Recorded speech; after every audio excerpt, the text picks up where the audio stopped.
update on my sunglasses and my eye infection is I seem to be getting on top of it a bit.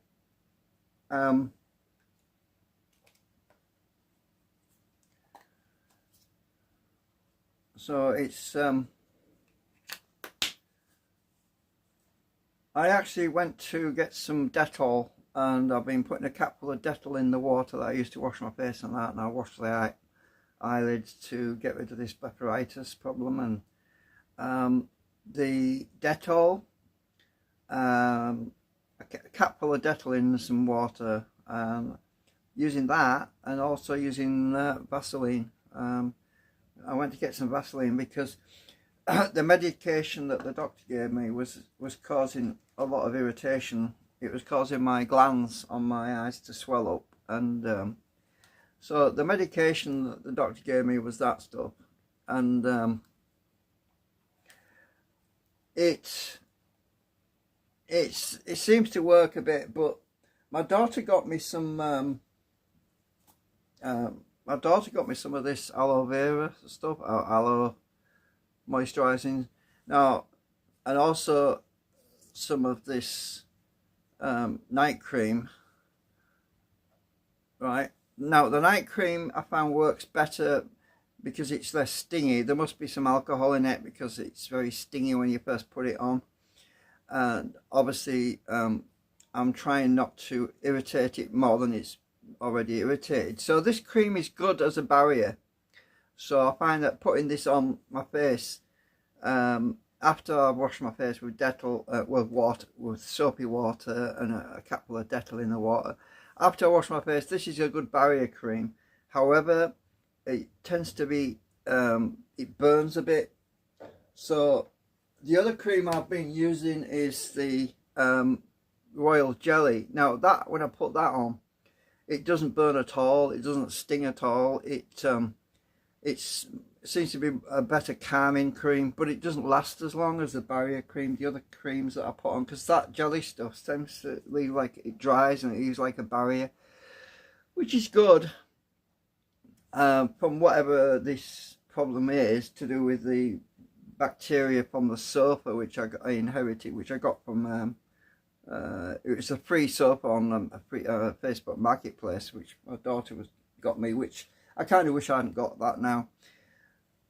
As for the Vaseline, my grandma used to swear by this stuff. I mean, we're talking back in the 70s and the 60s and 70s. My grandma used to use this stuff all the time. And to be honest with you, my dad told me a story about once when he was in the army. I don't know if it's true or not, but he said that they used to eat this stuff. I don't know what he meant by that, whether he meant he went through a lot of it, or because for chapped lips it's great for that sort of problem. It's great for sores and skin problems, irritations, but it's very calming. And the Vaseline, I remember when I was a kid, you could buy this stuff in a great big massive tub. It was like a glass jar. Nowadays it's just a little tin, but it's not even from the UK. I don't know where it's from. It's from the EU anyway. But we used to get them in glass jars. It used to be a massive tub, and I mean the size of the tub used to be something in that size. You can see the difference. There used to be something like that size, and it used to work great for my grandma, and she used to swear by it. I remember when I was a kid, when I used to stay with my grandma at weekends, and when I used to stay there, she used to put a capful of the Dettol in the water when I was washing my face, and it wasn't so much that I had a problem at the time, but she had a problem, and she was worried that I would catch whatever. I think she was worried that I would catch whatever problem she had, because she might have also had blepharitis or something similar. She might have had an infection, but it was common. A lot of elderly people use Dettol. It's a very, or for scrapes and sores and things like that. And I can't remember the exact situation. Also, I had an interesting dream last night. I'll tell you about that in a minute. Now, as for my glasses, sunglasses, I repaired on video a few days ago. So I'm going to give you an update on the sunglasses. This is the one I repaired on this side, remember? And look, you can see how strong that is now. It can support the weight of all the glasses, and yeah, they work great. Yeah. So I wanted to give you an update on that, so that it's strong. The repair worked out perfectly, yeah, as you can see. So no problem with that. So yeah, cool, man. So anyway, I wanted to give you an update on that. Now, last night I had the interesting dream. It was weird, you know. I've been wanting to fly my quadcopter, you know, my drone. I've been wanting to fly it, but because of my problem with my eye and that, and irritation and squinting and that, I thought it's probably not a good idea, because sometimes it gets like that, and it's distracting me anyway. So I decided I wouldn't fly it until I get ready. My daughter was asking me about it as well, and no, I haven't flown it yet, not for over a month now. It's still in the box in there, but obviously my eye problem is improving, because you can clearly see that it's not all red. Don't know if you can tell, but it's not as red as it was. Obviously I've got baggy eyes, but that's to be expected with this infection. It should sort itself out over time, but initially with this problem, this blepharitis, I was literally going to the sink every 2 hours, every 2 to 3 hours, and washing my face, and then putting cream on, fresh cream on every 2 to 3 hours, and it was getting to be really a drag and really irritating me, and my eyes were really dry. And I'm using this eye drop stuff that I got from the opticians. It's called Hyco, I can't pronounce it, Hyco San something, the red bottle. Anyway, it's not cheap, it's about 11 quid or something from the opticians. So I've been using the eye drops as well, and I noticed some bits in my eye, so it's definitely working, because the infection causes these little granules of like sleep. It's not really sleep, but it's like crusty stuff that gets in your eye, and it's like gritty, and they're falling out. So that's a good sign that it seems to be improving my problem with my eyes. So last night I had this interesting dream. I don't know if it's because of my interest in my drone and that, but I was in this house, and the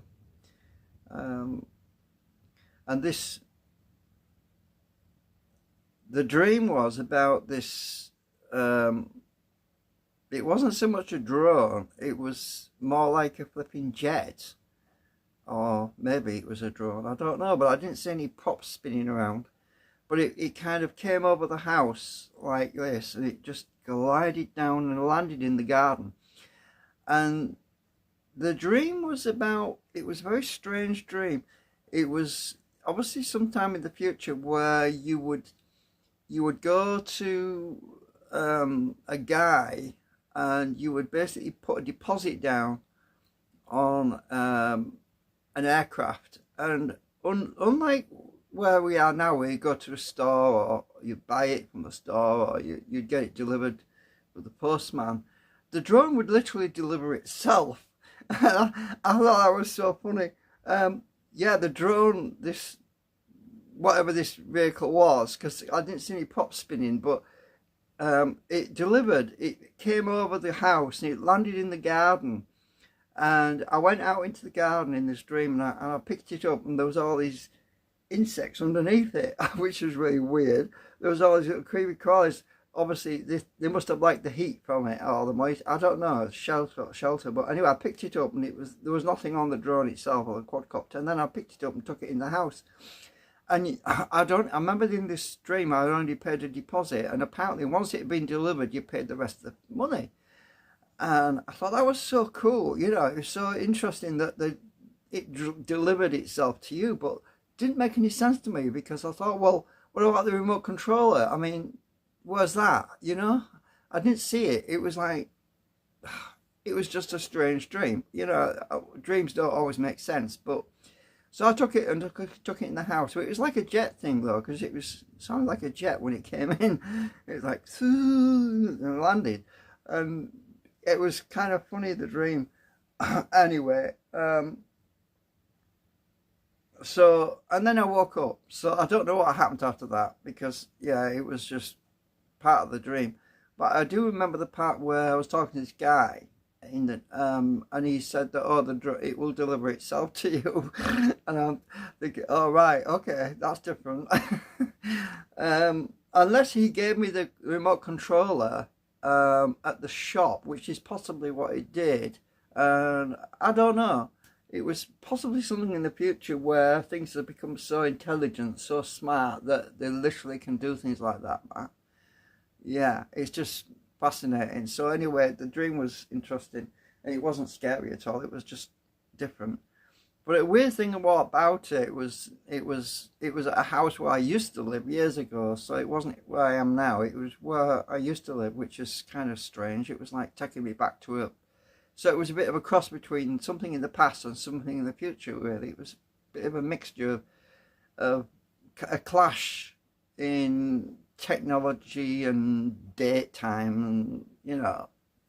So anyway, it's early in the morning at the moment. I just thought I'd do this live stream because while the internet's still working good. Anyway, so anyway, that's where I am at the moment, and yeah, I'm happy with the sunglasses. In fact, if it gets sunny out today, I'll probably go and sit outside and enjoy some sunshine. Thanks for thanks for watching.